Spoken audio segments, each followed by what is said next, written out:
Тэр хоёрч бас нэг улаан бөөм болж аваад цахилгаан шатаар өгсөн 4-р давхарт байрлах гэрийн тавилгын тасагт хурж очив. Гэтэл нэг орны зөөлөнгуудас 21 гэсэн тун санамсаргүй хэрэг байлаа. Яасан үнэтэй юм бэ?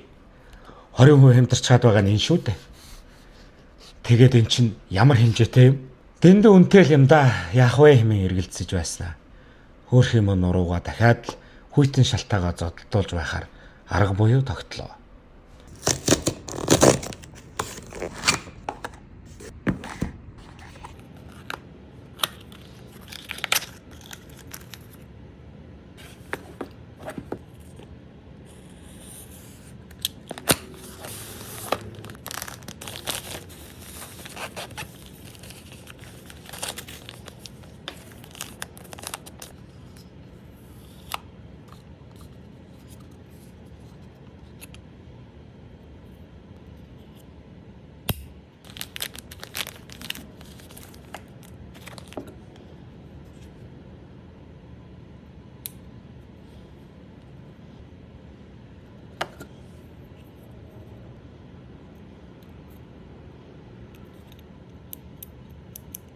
За одоо сонсогдож байна уу? Энэ эргүүлдэг эднүсүүд надад яадаг юм бол пон 6 дээр 12 дээр за 6 дээр буцлаа, тэг дээр буцлаа, хасах 6